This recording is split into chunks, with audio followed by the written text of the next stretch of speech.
पाण्यातल्या पाण्यात जसा तू रडला मग पत्र अर्धवट सोडला सांगितलं ते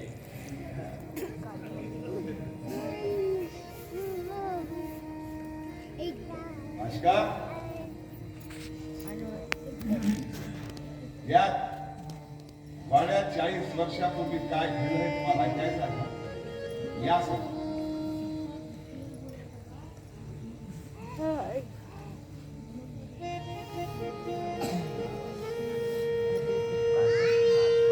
40 वर्षापूर्वी या वाड्याच्या मालकीने सेड लागलं खमारी कराचा तरणा बाण 20 वर्षाचा मुलगा झाडावरून पडून गेला आणि त्याच्या जागी आम्ही दत्तक म्हणून आलो गेलं भाग पडला आम्हाला परिस्थिती पण प्रत्यक्ष पत्नीवर एवढा मोठा प्रसंग उद्भवला असता तुम्ही शांत कसे उभे राहिलात आबा पार्वतीला वाचवासाठी धावलो आम्ही पण उशीर झाला होता पण मी म्हणतो अशा वेळी असा उशीर का काहून का आमचं मन म्हणत होत ज्या पोराच्या जागी दत्तक पडून आपण आलो त्या सांगून आलेली पोरगी दैव योगानं आमचं तिच्याशी लग्न झालं खरं पाहिलं तर आम्ही कोण तिचे कोणी नव्हे ती परस्त्री होय पण आबा अनेक मुलं दत्तक येतात मग तुम्हाला तसं का वाटत राहिलं काहून का त्या श्रीमंताच्या पोरास आम्ही मारलं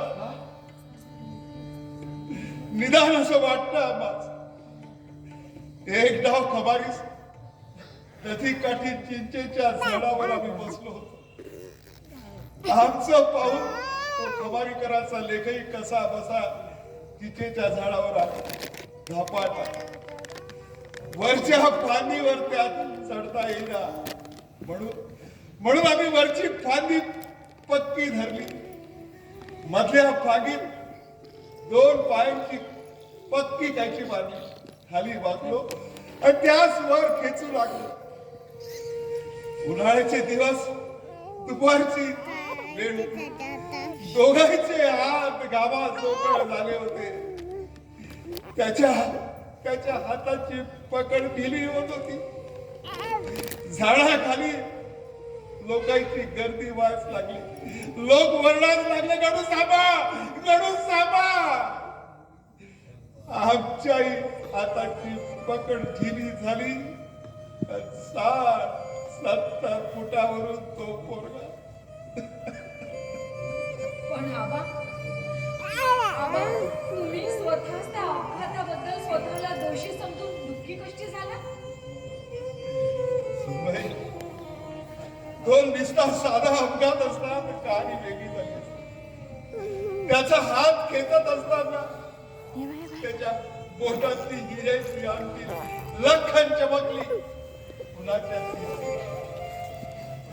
क्षणभर डोळे दिपून गेलेत आमचे क्षणभर हेवा वाटला आम्हाला त्याच्या श्रीमंतीचा या गरीब धर्तीच्या पोरात आणि या बेसावध क्षणी आमचा हात त्याच्या हातातून निसटला मुठीत फक्त हिऱ्याची अंगठी आली असंच होत असतं आबा आठवतं तुम्ही त्या दिवशी माझं साखर करताना काय म्हणाला होता मरण मारणं त्या देवाच्या हाती आपण केवळ एक निमित्त मात्र असतो मग तुम्ही का असे हाय खाऊन आबा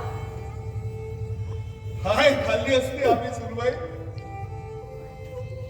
तर आम्ही बी जीव दिला असता वैनगंगेत उडी मारून पण आम्ही वेगळ्याच मार्गानं प्रायश्चित्त घ्यायचं ठरवलं त्या खवानीच्या गंगाबाई साक्ष ठेवून आणि तिच्या झाडास हात लावून आम्ही शपथ घेतली या पोराच्या जागी उभे राहून जे जे करता येईल ते या घराचा इस्टेटीचा मोह धरू नये मुहूर्त पाहून वेगळे हो.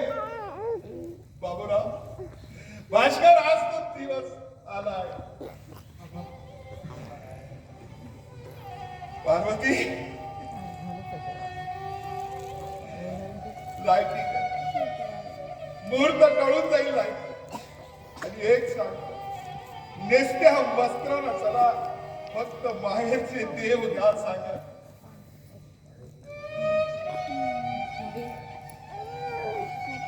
त्यांना म्हणावं, जायचंच असेल तर तुम्ही एकटे जा. मला नाही निघवणार तुम्ही. मला नाही निघवणार. पार्वती, भलत्याच वेळी ही भयंकर शिक्षा का? तुमच्या अपराधांचा न्यायनिवाडा करण्याचा मला अधिकारच नाही. पण मनीच्या या वेदना. आई, बोला बोला आई, बोला. इतके दिवस तुम्ही मुकेपणाने ज्या वेदना लपवून ठेवल्या त्याला मोकळं होऊ द्या. बोला आई, मोकळेपणाने बोला. तुमची पिढी मोठी भाग्य. अगं, केवढाले कठीण प्रश्न किती सोप्या मार्गाने सोडवता तुम्ही.